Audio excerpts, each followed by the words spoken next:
The party is just getting started on the lower decks of the USS Cerritos, which is why we are now turning our attention to the lighter side of Star Trek. Please welcome to the view screen Star Trek Lower Decks voice cast, Tawny Newsome, Jack Quaid, Eugene Cordero, and Noël Wells, as well as the show's creator, executive producer, and showrunner, a lot of titles, Mike McMahan. Yeah. Thank you guys for joining me. Woo! Erica, yay! Woo!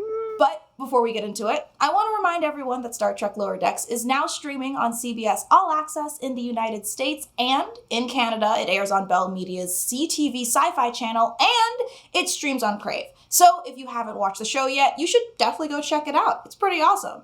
And now with that, hey guys, thank you guys so much for hopping on with me. Happy Star Trek Day. Happy Star Trek Day to all of you. Hey, happy Star Trek Day to all of you as well. Hey, Eugene, happy Star Trek Day to just you. Oh my God, thank you so much. Hey, Noël? Yeah? Hey, happy Star Trek Day to just you. Whoa, thank you.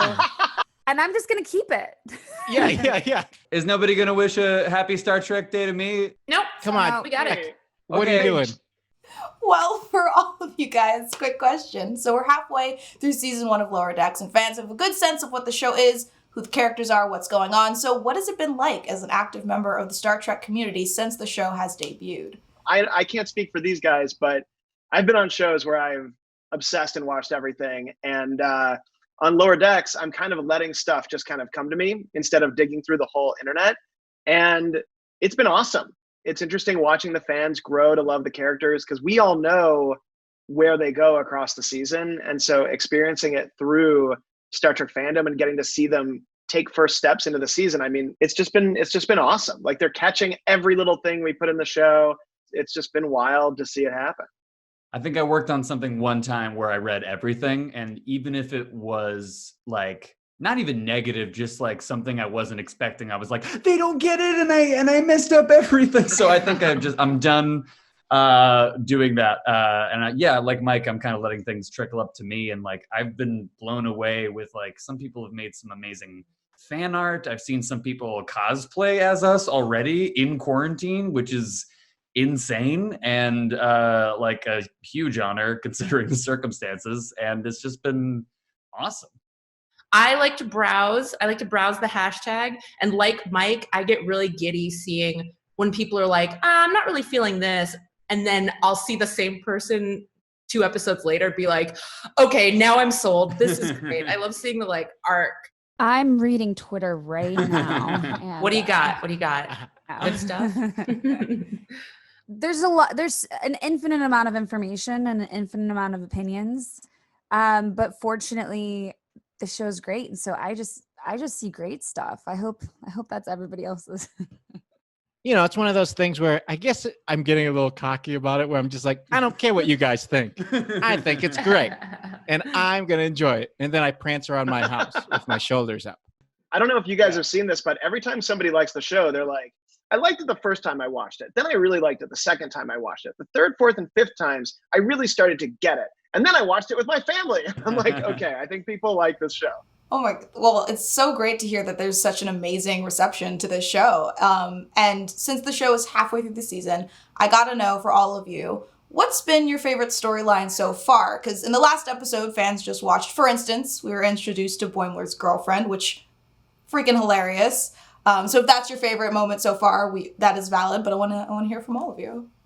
My favorite happened pretty early on, which was just the idea of being able to try the different jobs, like that. Yes. Rutherford goes through all of the different jobs and tries a bunch of things and is not horrible, but not great at anything. And it's just kind of perfect. Also being able to do different angry voices at times and then accents at other times. I mean, I just enjoy being a goof. I like episode 3 a lot. I like kind of all the storylines in that. I really love seeing Boimler like get such a huge win, when he's able to like level with the captain, and like when she finally smiles at him at the end. It's just this like, he has the cutest look.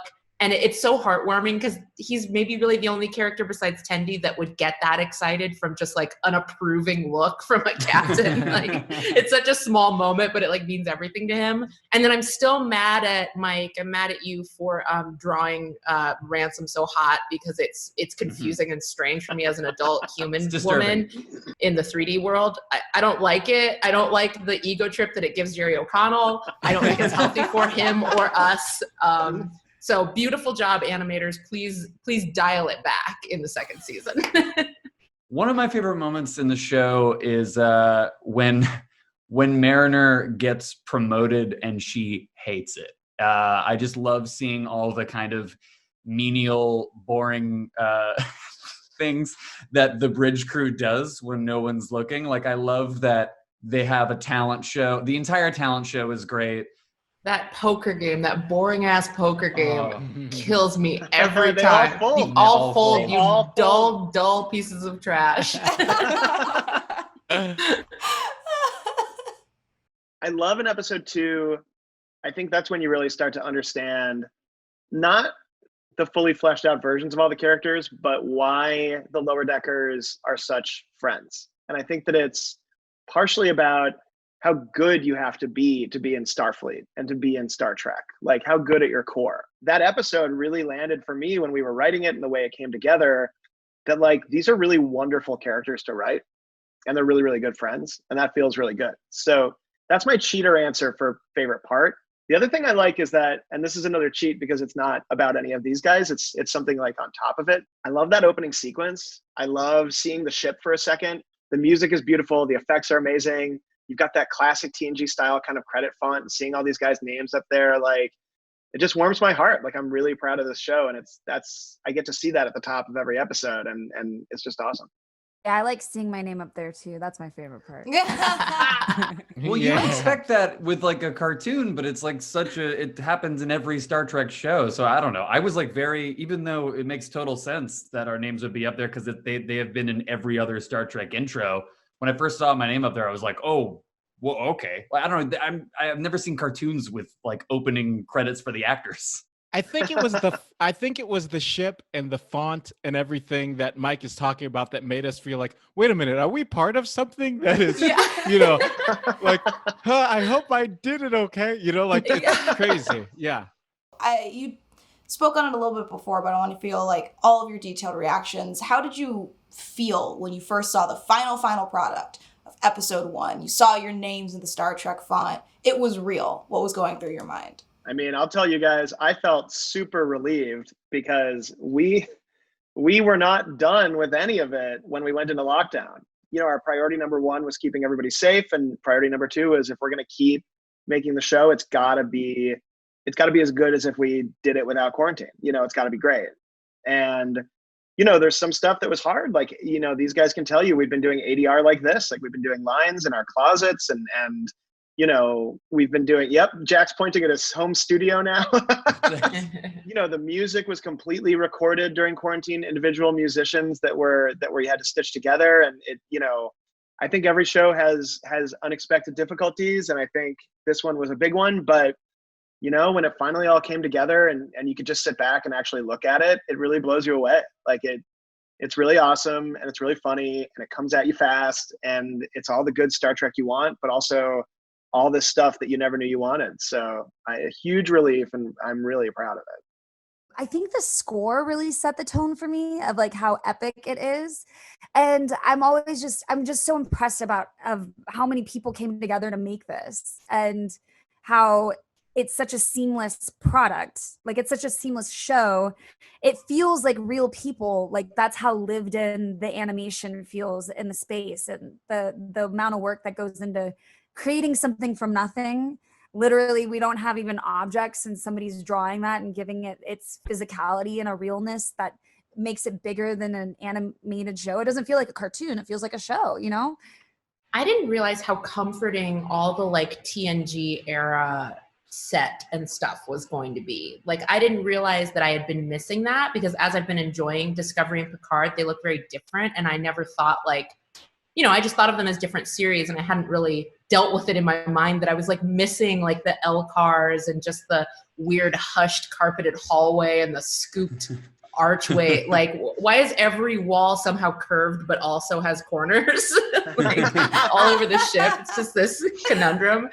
And so seeing that and like feeling like that TNG era setting was just so weirdly, it's like a balm. It's just like very calming to me. I love it. And because it lives in that TNG world, it's like, oh, I'm part of something that's already, it felt like it was already in there the whole time. Even though it's new, it didn't feel new. It felt like it was just kind of wedged in. It's just something you didn't see within, the scope of the world. And it's just like, oh, you forgot about this. And it's like, oh yeah, that's been there the whole time. And you're like, oh wait, am I part of something that's been here the whole time? And then, my mind goes crazy. And then I watch all of the opening stuff. And then once you start watching the actual episodes, and because we've been recording either by ourselves in our closets or when we were recording in the studio, it would be like maybe one other person and everything. You forget that there's still going to be drawn all the other people on the ship. And you're like, oh, wow, there's so many people on this. Tawny, you and I have talked about this, that you and I didn't realize that we were some of the main characters on this show until we got to the table read, because everything was just kind of in hushed tones and, the project was very secretive. So like I got to that table read and I'm like, oh, this character Boimler has a lot of lines in this thing. And so this has just kind of been a series of like very pleasant surprises for me of just like, whoa, I get to be a part of this thing. And I'm like, one of the 4 main characters. That's insane. And then to see it actually realize, is just absolutely nuts and surreal. There was a moment during the virtual premiere where it's the scene where Boimler and Mariner are in their underwear hiding from the giant spider. And my girlfriend looked at me and said, "He has your body." And I hated that so much. so much. Jack, you texted me that, and I told you what my good friend said. My good friend Poonam Patel goes, "Hey, honey, they upgraded you." Ooh. In all fairness, I do have 3 purple hairs right here. Like 3 tiny purple hairs. Oh my God. For the whole cast, this show has been filled with a bunch of references of other Star Trek shows, which is super awesome. And I want to know, did you guys get like a list of episodes from Mike to watch ahead of time so you guys could talk about it and kind of know what's going on? Or were you just like, sure, yeah, this joke? No, but that's a good idea for season 2. I mean, serious. I would love, because I think I've seen everything except for all of TOS. At least once in my life, I've seen everything else. But I would love like a list of reference episodes to just go back and rewatch. That'd be really cool. Yeah, I can give you that actually right now. You go to Wikipedia and you type in Star Trek. To speak to what Eugene was saying, it is crazy that we're doing kind of like the last 90s era TNG show, because we all grew up with this stuff being on our screens, and now we're doing like one more. So it's kind of wild, and it's so available on so many, it's all on CBS All Access. You can just jump in and watch the entirety of Star Trek. So I know that, I haven't made you guys watch it, but it might be because I rewatch it over and over and over again. And I just want you to come in and just think about your characters and not be trying to, literally emulate anybody that's already been on Star Trek. But, I do like that when we're talking about Star Trek, it always seems like you guys have like a real love for it too. I think especially now, I would love for you to recommend episodes to us, because I think like the thing you were saying earlier about like emulating characters that you see, I think the danger for that is past. I think we've had a season in, we kind of know who we are now. And now I want to know literally everything you want me to watch, because you and Tawny recommended a ton of stuff to me when we've started to record for the first time. And it was just great. It really did help just knowing the world, because I came in, I don't think I'd seen a few of the movies and a few episodes of the original series, but not a ton of Next Generation. And I really needed to steep myself in the lore of the world. And it was just super helpful. So the more the merrier, keep them coming. All right, guys, you heard it here. Jack is getting you homework. I'm going to give you a list of episodes you have to watch. Thanks a lot, Jack. That was unintentionally the most Boimler move I could have pulled on the Zoom. Yes. For Mike, I understand that we will be seeing some really cool cameos from some legacy talent in the next few episodes. So are you able to share any of those with us? Pretty please. This is when we're actually asking for spoilers. Okay. All right. Spoilers. If you don't want to hear these, please just go read a book. Dang. Go read a book. Wow. Wow. Read a book. So coming up in an episode, we do have John Delancey joins us, and he is playing Q in a small part. Dope. The whole episode isn't about him, but it's hard to make a TNG era show and not have Q show up. So I think an eagle-eyed viewer will be able to catch his appearance. In the same episode, Kurtwood Smith plays a tough alien named Klar, who I don't want to reveal too much about what he does, but Kurtwood originally played the president of the Federation in Undiscovered Country in Star Trek VI. So, we try to cast some legacy Star Trek voices, not just in the roles they originally played, but in stuff that just sort of they're the perfect voice for, even though it's a new role. So you can see both of them coming up very soon. And as well as some legacy Star Trek cast, you guys have some amazing guest voice stars, particularly comedians, playing a few different characters. So are there any you want to shout out? Once again, spoilers are welcome. Okay, so you guys just saw Gillian Jacobs playing Barbara Brinson, Brad Boimler's girlfriend, which I don't know why it's so funny to me, Barbara Brinson and Brad Boimler, like just very insufferable couple name. You've also seen Sam Richardson plays our resident Bolian Vendome, who we would love to have more of. He's kind of just been popping in a little bit. Matt Walsh, he played Ron Docent, not the world's best Starfleet officer. We've got Jack McBrayer showing up as a very funny character that I don't want to say too much about. You're also going to see Tim Robinson, who is incredibly funny, shows up as kind of a little bit of our show's Barclay, I could say. I want to shout out Haley Joel Osment too as Ascension guy. Yeah. He was so good. For Mike, I have one super important big question for you. What else can you tease about the back half of season 1? The back half of season 1 rules. Every episode is my favorite. I can't choose. And instead of me trying to tease it, I think instead we've put together a little clip package to give you guys a little tease of its own. So I think we should just show them that instead of me talking about it. I think that sounds great.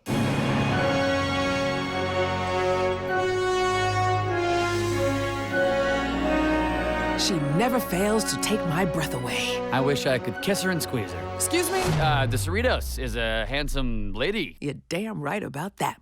Warp me! I updated the dog. It just looks like a normal dog. Go! Wake me up if it turns into something I need to care about. Intruders beaming in! Looks like we'll have to repel them the old-fashioned way, setting my fists to stun and my kicks to kill. You just instigate chaos. It's helpful character-building chaos. I work with my best friends. Look at this new button. Sexy mode. Don't mind if I do. I would never put anyone in danger. Mariner, in case we don't make it. We're making it. Voila! Anyway.